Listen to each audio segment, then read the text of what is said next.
Now let's see this question. इस question में क्या है, a crystal is made up of metal ion M1 and M2 and oxide ion. एक crystal है, किससे बन रहा है, M1 से, M2 से एंड ऑक्साइड आयन से। Oxide ion form the lattice CCP lattice structure, मतलब क्यूबिक क्लोज पैकिंग। मतलब ऑक्सीजन कितने प्रेजेंट होंगे, ऑक्सीजन अपने पास प्रेजेंट होंगे 4 एटम, तो उस पर टोटल चार्ज कितना आएगा, 4 इंटू -2, क्योंकि ऑक्साइड है तो नेट चार्ज कितना आएगा, -8 यूनिट का मुझे चार्ज चाहिए। अब क्या है, the cation M1 occupy 50% of octahedral void.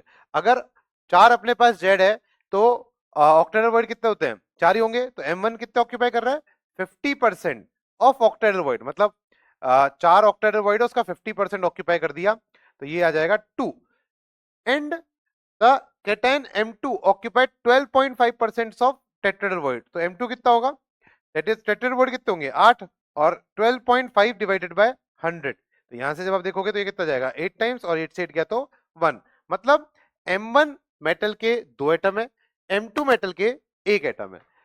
अब आपसे क्या पूछ लिया, द नंबर ऑफ M1। यहां पे जब आप देखोगे तो कितने M1 हो सकते हैं और कितने M2 हो सकते हैं, अभी चार्ज जो हो सकता है, ऑक्सीडेशन नंबर जो है वो M1 M2 पे आपसे पूछ लिया। ठीक है, तो कैसे करेंगे, तो देखो टोटल यूनिट कितना चाहिए मुझे, 8 यूनिट चाहिए चार्ज। अब M1 पे कितने, M1 के कितने नंबर वो है, एटम है 2, और M2 के कितने हैं 1। तो देखो चलो देख सकते हैं क्या क्या पॉसिबिलिटी बन सकती है, कि अगर मैं M1 का 3 यूनिट चार्ज दे दूं तो कितना हो जाएगा, 3 यूनिट चार्ज अगर मैं M1 पे देता हूं तो 2 एटम है तो कितना हो जाएगा, 6। और M2 को अगर मैं 2 यूनिट कर दूं तो कितना हो जाएगा, 2। मतलब या तो पॉसिबिलिटी क्या है, M1 पे चार्ज हो जाए कितना, +3, और M2 पे कितना चार्ज हो जाए, +1, है ना। तो यहां से कितना होगा, M1 के कितने एटम है, 2 एटम है तो 6 यूनिट चार्ज आ जाएगा, और M2 पे कितना हो जाएगा, 1 एटम है तो 1 यूनिट चार्ज आ जाएगा। मतलब सीधा सीधा चार्ज बैलेंसिंग लगा ली, तो +3 और +1 चेक कर लेते हैं, M1 पे +3, M2 पे +1। ठीक है, तो सीधा सीधा +3 +1 भी बन सकता है क्या, हाँ नहीं, +3 +1 नहीं, +2, क्या आएगा, +2, क्योंकि एक ही एटम है तो +3 और +2 पॉसिबिलिटी है। ठीक है, तो +3 +2 अपने पास है, +3 +2 अपने पास नहीं है। दूसरी पॉसिबिलिटी क्या है, कि M1 पे कितना कर दे, M1 पे देखो एक तो पॉसिबिलिटी ये थी, तो सीधा सीधा अपन ने पॉसिबिलिटी रख दिया, ये पॉसिबिलिटी 1 हो गई। ठीक है, दूसरी पॉसिबिलिटी अपन क्या देख रहे हैं, दूसरी पॉसिबिलिटी देख रहे हैं कि M1 पे कितना कर दूं मैं, 2 यूनिट चार्ज। M1 पे कितना यूनिट कर दूं, M1 पे कर देते हैं अपन 2 यूनिट चार्ज। तो 2 यूनिट चार्ज है तो +2 इंटू 2, तो कितना हो जाएगा, ये हो जाएगा 4 यूनिट चार्ज।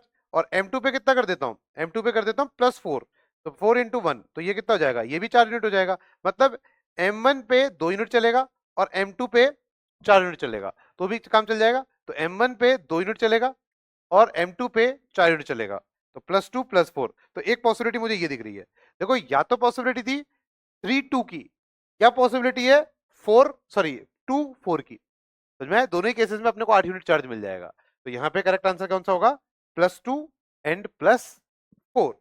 तो ये जो अपने पास कंसेप्ट है, वो कंसेप्ट पूछा गया है सीधा सीधा charge balancing and empirical formula. Charge balancing